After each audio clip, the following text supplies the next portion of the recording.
What's up, guys? Alright, this is Russell from IDK How To again.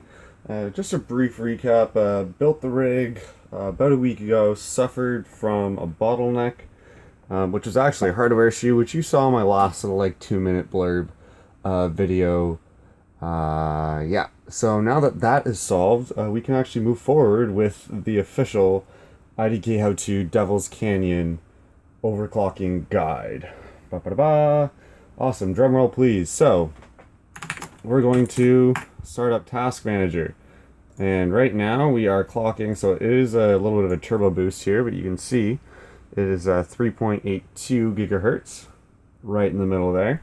So yeah, so again, previously to solve my hardware throttle issue, I had installed throttle stop 6. And the reason that worked is it's actually designed to stop the bidirectional processor hot signal that sensors on the motherboard will send the CPU the signal saying, whoa guys, whoa, whoa, whoa, whoa, whoa, we're running way too hot, we have to slow down.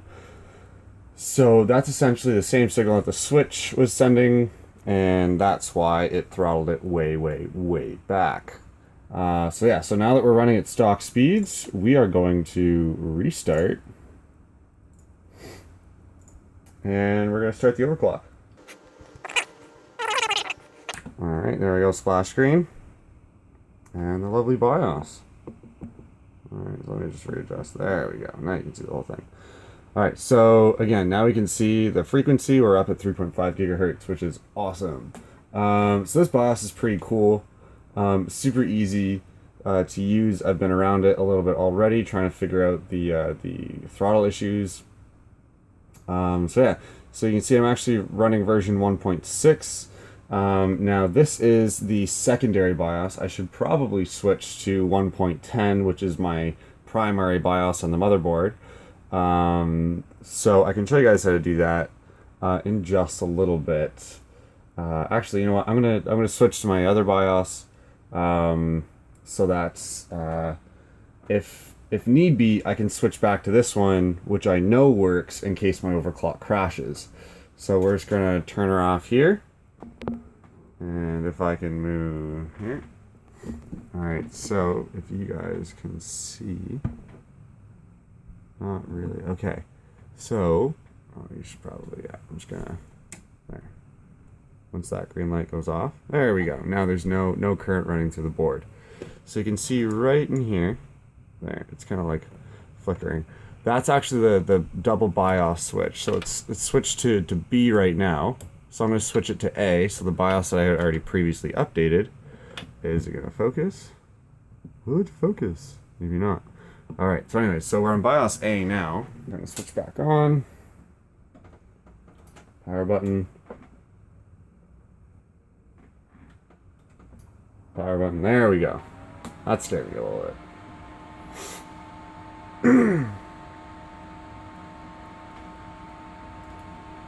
Splash screen. Boot into the BIOS.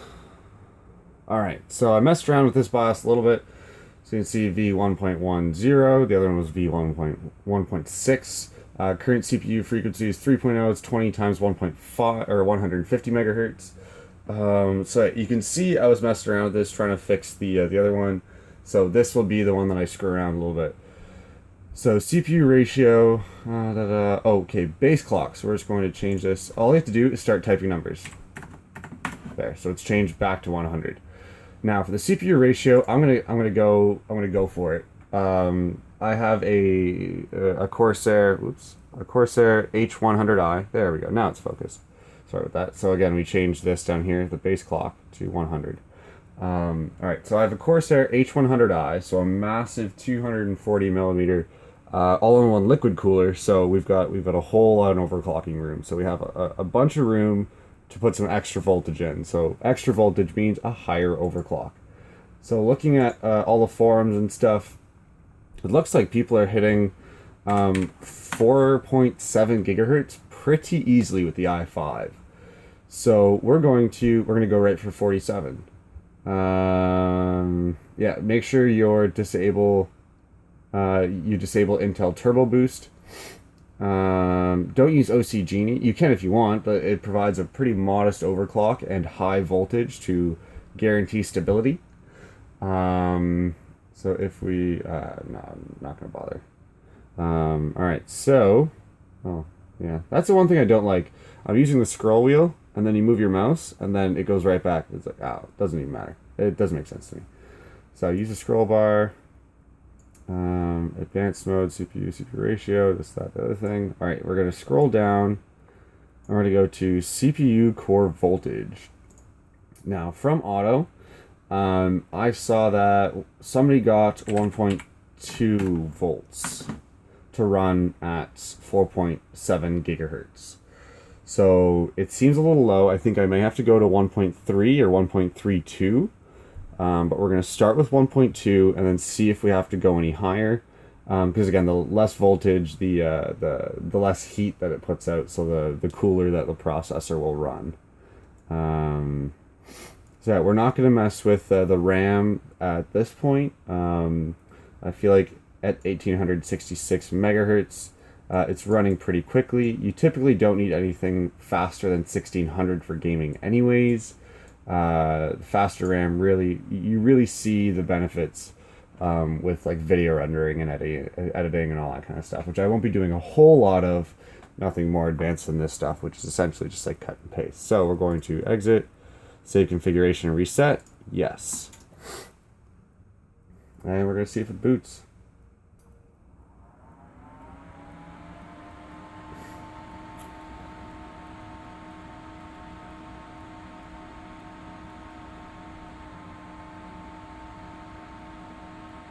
And there we go. Alright, so we're going to go back into the BIOS, make sure it worked. So, it's taking a while. May have been either too generous with the core clock or too conservative with voltage. Either way, it's not going anywhere. Reset switch.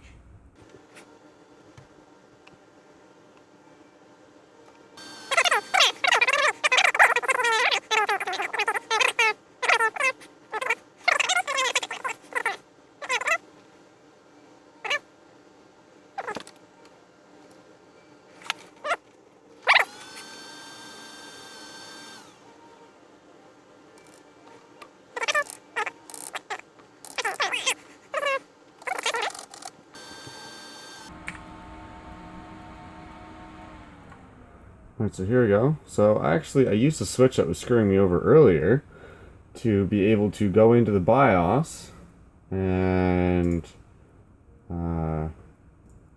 reset the voltage. So I changed it to 1.325, which booted, which is good. Or booted the BIOS at least. So let's try booting into Windows now. So let's save and reset because that one worked.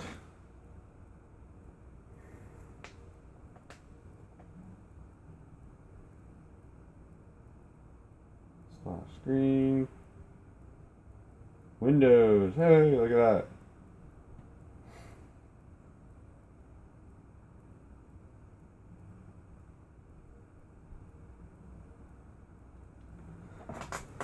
All right.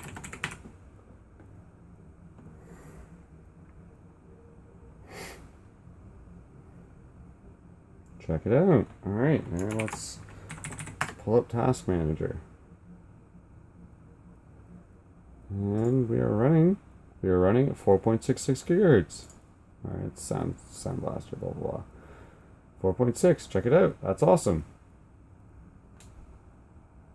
All right, so it looks like that voltage increase did help. Also, this is Corsair Link. This is so we can control the H100i. It's kind of cool. You can change the color of the LEDs. I'm actually going to change this to white now, because it flickers between blue and orange whenever it gets really close, so I'm just, whatever. So after I'm done that, I'm just going to close this, rapid start, and I have to do that again. Alright, do I still have... Yes, I do. Alright. This is IDK. So I haven't been able to validate this yet because of the throttle problem I was having. So this is super exciting. I am about to validate the overclock here. So I just use the trial version of IDK. You can download it from their website. It's super great, especially for validating the stability of your build. Now, you're never ever going to get this type of stress on your CPU or GPU or both, because it's never gonna happen. This is totally synthetic. So yeah, so I'm gonna start it and run it for a little while, and then we'll see how stable it is. I'm just gonna pull up Task Manager to see how fast it's clocking. So yeah, still 4.6. Alright, so hopefully I can run this without getting the blue screen of death, and if I do, I usually run it for like 15-20 minutes, maybe a half an hour. Because after that, if it crashes, it's like you're just going to burn your CPU up. So I run it for maybe a half an hour max. So yeah, let's see how that goes. Alright, so that's the end of the 15-minute mark. It's actually closer to like 18 minutes, so almost 20, and it's still running. And what I want you guys to look at, can you check out those temps for me?